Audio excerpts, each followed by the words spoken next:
जी, तो ख़वातीनो हज़रात, आज हम आपके लिए लेके आए हैं एक ऐसी किताब जो कि अपनी नौइयत, अपनी टेक्स्ट, अपने मतन के हिसाब से जो है एक मुनफ़रिद किताब है।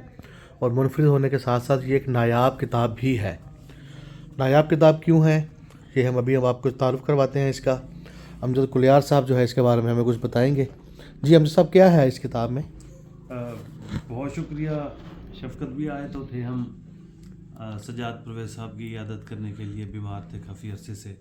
लेकिन उन्होंने हमेशा, मैं जब भी इनके घर आया हूँ तो कोई ना कोई ऐसी नई और शाहकार किताब दिखाई है कि दिल करता था कि बस यहाँ से ले लिया है, क्योंकि ये ऐसी किताब है जो कि आपको मार्केट में, पाकिस्तान में तो कम अज़ कम नहीं मिलेगी।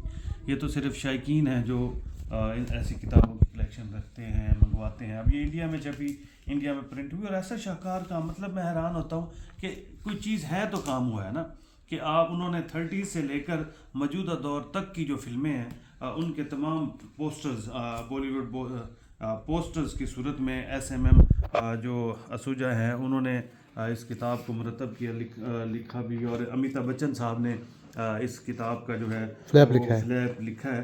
तो अब इसमें देखें, ये शुरू जैसे भी होती है, इसमें जो पोस्टर्स उसने तलाश किए हैं, राइटर ने तहकीक की है, उसने इस पे जो जो पोस्टर ढूंढे हैं, तो ये एक कोई आम आदमी का काम ही नहीं है। वाह क्या बात है जी, ये हैं इतना खूबसूरत पोस्टर। और फिर अमिताभ बच्चन साहब की ये तस्वीर, और फिर उन्होंने जो फ्लैप लिखा। तो ऐसी चीज़ों की ये एक ऐसी चीज़ है, ऐसी किताब है जो कि रिसर्च वर्क के लिए तारीख़ का हिस्सा है, ऐसी किताबें।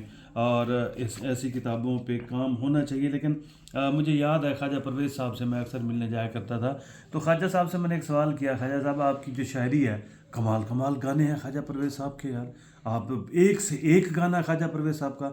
मैं यहाँ पे हमारे बहावलपुर में भी बहुत अच्छे अच्छे लोग हैं, शेख खालिद साहब हैं, अब मैंने खुस्से का काम, खुस्से की दुकान है उनकी, और उनके पास ऐसी कलेक्शन और ऐसी नायाब चीज़ें, ऐसी इस तरह की, आराम से यहाँ पर अगर कोई इन्वेस्टर्स हो ना, तो यहाँ पाकिस्तान में भी हम जिसके घर आए हुए हैं, जनाब सजाद परवेज़ साहब के घर, मिलकर ऐसी कमाल जो शाहकार किताबें हैं वो जो है वो मुरतब हो सकती। तो खैर तो मैंने जब ख्वाजा परवेज़ साहब की बात करवाई तो उन्होंने कहा जी मेरी तो आज तक कोई ऐसी किताब नहीं है ना, मुझे तो आज तक ये भी नहीं पता जिनसे आपने बात करवाई है, जो गाना बता रहे हैं वो, ये तो उस दौर का है जब मैंने नए नए गाना लिखने शुरू किए थे।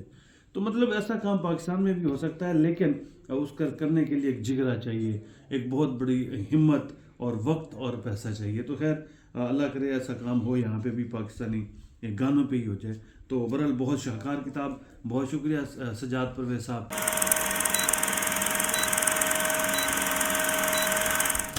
सजाद भाई, आपकी जो वजह शोहरत है वो तो है रेडियो पाकिस्तान के पॉडकास्ट।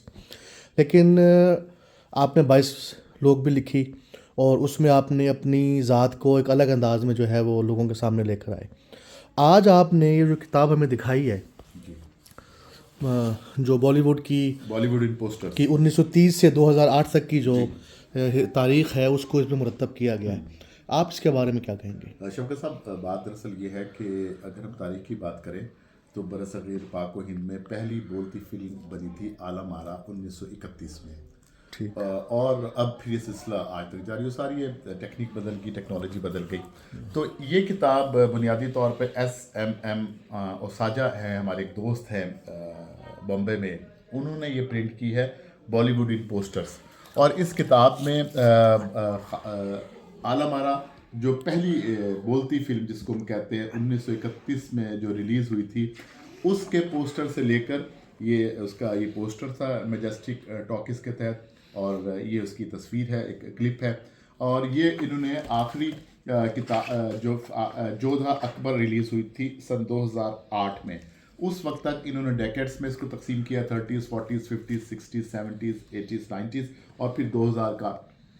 और अहम बात यह है कि नायाब फिल्म के पोस्टर्स, उसके बाद फिल्म का तारुफ, और फिर आखिर में कौन से गाने मकबूल हुए, अदाकार कौन थे, शायर कौन थे। और इसको पढ़ने से एक बड़ा ख़ास बात ये पता चलती है कि बरसग़ीर में जब फिल्म साजी का आगाज़ हुआ तो पोस्टर्स जो थे वो हाथ से ब्रश के ज़रिए बनाए जाते थे। मुझे याद है हम भी जब कॉलेज में थे तो टांगों के पीछे पोस्टर्स वो होते थे, वो पेंटिंग होती थी। अब वक्त गुजरता गुजरता अब टेक्नोलॉजी बदलती गई, फिर कंप्यूटर ग्राफिक्स आ गए, अब डिजिटल पोस्टर्स बन रहे हैं, प्रिंट खत्म हो गया, सारा कुछ खत्म हो गया। तो इसमें हमें वो झलक भी नज़र आती है, फिर हमें पूरी तारीख नज़र आती है। 47 से पहले कुछ फिल्में जो लाहौर में बनी पंचोली आर्ट प्रोडक्शन की तरफ से, उसके पोस्टर्स भी हैं। मेरी तो ये ख्वाहिश है कि पाकिस्तान की जो फिल्म इंडस्ट्री है 47 से लेकर अब तक ऐसे कोई उठे और इस किस्म का काम करे, ताकि रिसर्च में आपके पास पूरी एक तारीख आ जाए। आज अभी पिछले दिनों लाहौर में तकरीबात हुई हैं कि लाहौर में फिल्म इंडस्ट्री के 100 साल मुकम्मल हुए हैं, इसमें उन्होंने खामोश फिल्मों का दौर भी शामिल किया है। तो होना चाहिए, मेरी ख्वाहिश है कि पाकिस्तान में भी लड़का आए और इस तरह की कोई पोस्टर से पूरी तारीख जो है वो मुरतब की जाए। अच्छा, ये बताइएगा कि हमारी इंडस्ट्री जो है अब तो ज़वाल पज़ीर है, और कभी कभी एक झटका उसमें लगता है, कोई एक आधी अच्छी फिल्म आ जाती है, जैसे अभी मोला जट आई। जी, तो आप क्या समझते हैं कि इस तरह की कोई कोशिश करके हम अपने जो हमारे फिल्म बीन हैं उनको क्या हम अपनी तारीख से आगाह कर सकते हैं? तारीख से भी आगाह कर सकते हैं, नौजवान नस्ल को भी बता सकते हैं कि हमारे पाकिस्तान में भी 50s 60s में जो म्यूज़िकल ईरा था, 70s 80s में बड़ी अच्छी फिल्में बनी थी, जिनकी बैनुल ममालिक में हिंदुस्तान में कॉपी भी की गई, हमारे नगमों की कॉपी की गई। दूसरी बात यह कि नौजवान नस्ल को राग़िब करने के लिए ज़रूरी है कि इस किस्म की इंटरेस्टिंग चीज़ जो है बुक की सूरत में, डॉक्यूमेंट्री की सूरत में लाई जाए, ताकि नौजवान नस्ल में इंटरेस्ट पैदा हो और वो इस काम को आगे बढ़ाएं।